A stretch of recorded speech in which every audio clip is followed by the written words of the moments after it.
9. Gripping the doorknob, I stared into the room in disbelief. The room was a disaster. My mice! I cried out loud. The glass display cases were empty.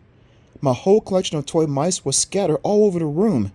Mice had been tossed over the floor, onto my bedspread, over my desktop, everywhere. The wastebasket overflowed with mice. They had been stuck into the folds of my window curtains. A white stuffed mouse poked its head out of the ceiling light. Who? I cried. Who did this? I stood in the doorway, hands pressed against my cheeks, and gazed around the room. I owned at least 200 little mice. Someone had taken them all down, had tossed them everywhere. Blinking, I pictured the gray cat again. Rip. Rip. Crystal's words repeated chillingly in my ears. That's not an ordinary cat. You shouldn't have messed with Rip. I killed him twice, and now he was out to get me. He was in my room, my own bedroom.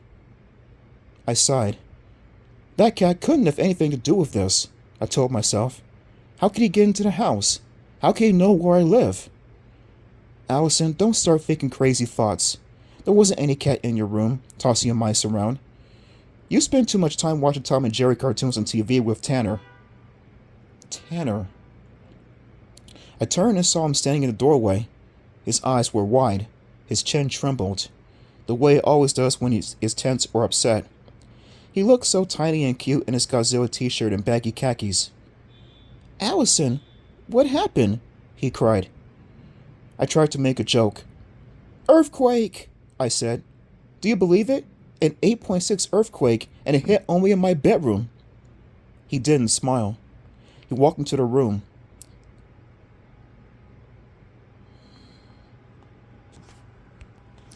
Stepping carefully over a couple of plastic wind-up mice. Did the display show fall? He asked. I motioned to it with my head. Still there, I muttered. Did you take them all out? He asked. Yeah, I lied. I didn't want to frighten him any more than I had. I forced myself to keep my voice steady and calm.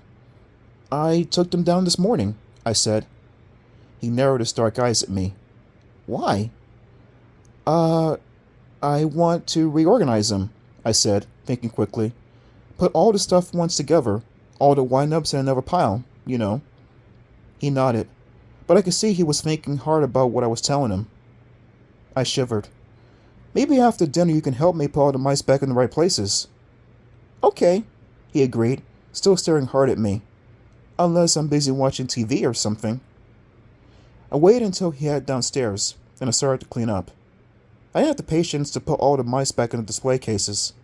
I gathered them up as fast as I could, tossing them into a big laundry bag. I shoved the laundry bag into my closet and made my way downstairs.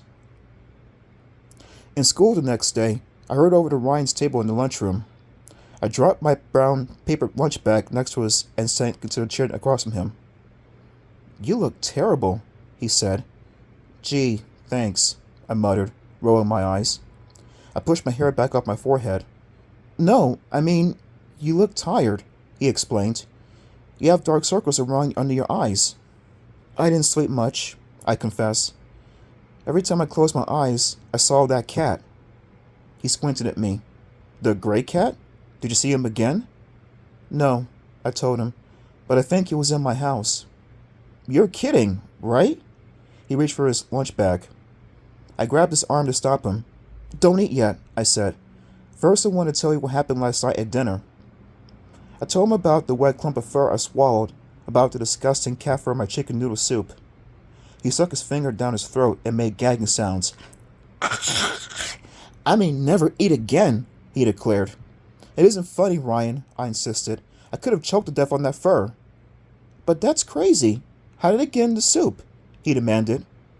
I shrugged. I think it was Rip. I don't know how. I can't explain it. Yuck. Ryan looked genuinely sick. I told him about my toy mouse collection scattered all over the room. I think that cat was in there, I said. I know it sounds dumb, but you saw that cat. He was dead, right? He was crushed, and he came back to life. Maybe he has powers, Ryan. Maybe... Ryan scrunched up his face the way he always does when he's thinking hard. He squinted at me across the table. Your toy mice were tossed everywhere? Are you sure your little brother isn't having a little fun with you? Huh? My mouth dropped open. Tanner? Ryan nodded. No way, I insisted. Tanner has never played a trick on anyone in his life. It just isn't like him. You know how scared he gets about things. You've got to stop thinking about that cat, Ryan warned. I know you feel bad. I killed him twice, I cried. Several kids turned to stare at me. I lowered my voice and leaned across the table. I killed him twice, and he came back to life. And now, he's out to get me. Ryan studied me for a long time. You know how crazy that sounds? He said finally. I nodded. What is your explanation? I demanded. I knew we didn't have an explanation. Let's eat, he mumbled, eyeing the big clock over the lunchroom door. It's getting late. No more cat talk. I grabbed the brown paper lunch bag. Okay, I said. I pulled open the bag, peered inside, and gasped.